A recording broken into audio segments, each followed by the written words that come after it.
So, ito na nga. Dahil sa wala si Sir Maso, tayo ay gigrill ng chicken. Parang chicken inasal ang ano nito eh. Parang luto nito. Binabat ko kayo ng umaga. So, day 1 nang wala si Sir Maso.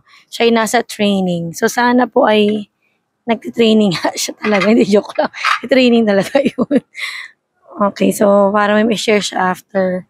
Ano yun eh, ano pa siya, 28 pa yun, uuwi. Sa Pasko pa sa amin, ayan. Ayan, Pasko pa. Kasi nakakatamad na tanggalin eh, pag nakabit mo na eh. So after ko nito, iaano ko to, ang tawag dun sa lutuan natin na yun?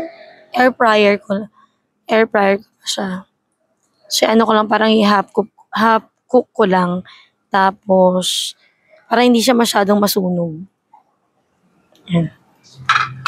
So, yan ang ating trabaho ngayon. Sobrang init kanina, grabe. Sobrang init. Talaga nga naman, umagang init. So, kaya, maghapon tayo nakakulong. Nag-aircon lang tayo. Sama ang dog. So, yan. Para masarap. Pahiran natin. Kung tatalsik ha. Ito kami sa labas ng gate kasi mausok. Usok siya. Yan. Sana masarap. Sana masarap din. Yan, Sir Maso. 3 lang kasi tong chicken na to. Isa tama-tama kami. 3 lang ang kakain. So, alam ko na masarap ang ulam mo dyan eh. O kaya ulam ni Sir? Comment down below ha. Kung ano ulam mo. Kami ito. Matagal pa tong lutuin na to eh.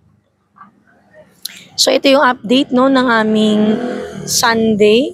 Ito ang aming ulam. Hindi na kami magsasaing kasi may tira kami kanina. Okay na yun. Ito kami sa labas. Ay, nakatingin sila sa akin kasi ako yung nagbablog. So, carry lang. Hindi mahiya.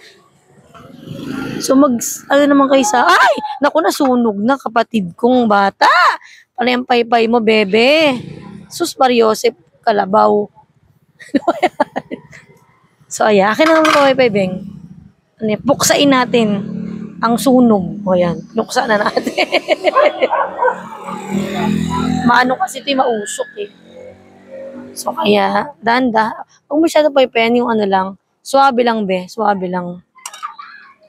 Baka mamaya mangitim na ito na sobra. Hindi natin makain. May nang mahina lang. So, yun lang. Update ko kayo mamaya. Kung masarap. Yun lang. Salamat.